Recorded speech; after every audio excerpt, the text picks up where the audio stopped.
It's only when I turned around and I saw everyone here, I thought, oh, I should have written something.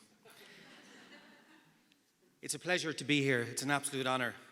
To Liam, Colette, to everyone that's involved. It's an amazing event. And as someone asked me earlier on, what do you hope to get out of this? Well, it's not just me, it's everyone in this room. And I guarantee you one thing, that everyone will walk out a hell of a lot happier than they walked in. It's just such an amazing event, such a gathering of people. We've all been affected in some way, shape or form by cancer. And my backstory is very simple. Just about 2.5 years ago, I was told that I had a terminal disease, prostate cancer.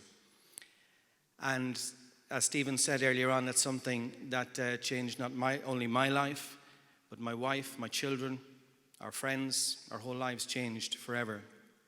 And that's, I can honestly say, the 25th of July, 2017, that was the day I was diagnosed, was the day I started living. Because until that point, I took so much for granted in life that I forgot to live.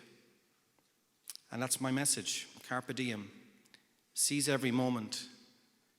Seize the day. I talk a lot, as most people that know me will know, and I let people know how I feel, and that's very, very important.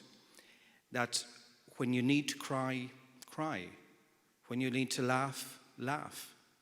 It's so important that we make the most of what we have whilst we have it, and that's my message. In that each and every day, I wake up more often than not just with a smile, and I look forward to the day ahead.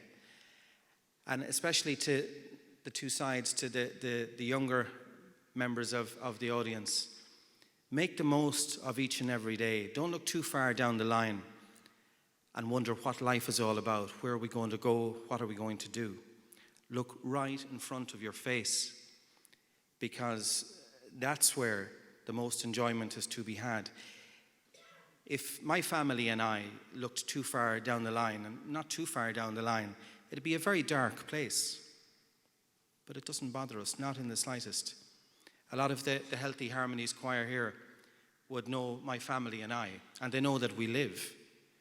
And we don't let a disease, an issue with our lives, whatever it may be, we just do not let it get in the way. Because my message to them, for them, is I don't want them to look back on me as someone that had cancer. I want them to look back at me and remember a husband, a dad, a person, me. And that's the whole point of all of me speaking, and to instill a bit of positivity in those in this room, that have been affected by cancer, but in general, people that find life a little bit difficult. And there's a lot of us that find life difficult. But it doesn't have to be. And whether you listen to others and heed their advice, or whether you talk to others and offload, if you can, talk to someone. Don't keep it bottled up, because it won't resolve anything at any stage. I'm incredibly fortunate to have people in my life that listen, that put up with me. And I look forward to whatever's in front of me. That's what I look forward to. There's no dark places ahead of me, nor will there be.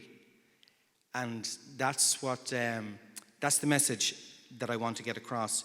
It's so important. Where there's a heartbeat, there's life. And where there's life, there's hope. And where there's hope, there's everything. There's absolutely everything. I don't have an awful lot more to say, except please, anyone that's struggling out there with anything, talk. Listen to someone else that can help you. And as I said earlier on, don't look too far down the road, because if you do, you'll just miss what's right in front of you. And that's what I did for 37, 38 years of my, actually, what am I saying? It's about 45, 46 years of my life before I was diagnosed. And I've had the best time of my life for the last couple of years. I shouldn't have. I see a lot of people that found themselves in similar circumstances, and it tore them apart, and understandably so. But it does not have to be that way. And yes, I got lucky in that I seem to be able to deal with mine for whatever reason. And not everyone is as fortunate as I in that regard. But if you take nothing else, just take a little bit out of just the positivity that and just right in front of you. I keep saying it, what's right in front of you, don't let it pass you by. So that's called life. Carpe diem. Thank you.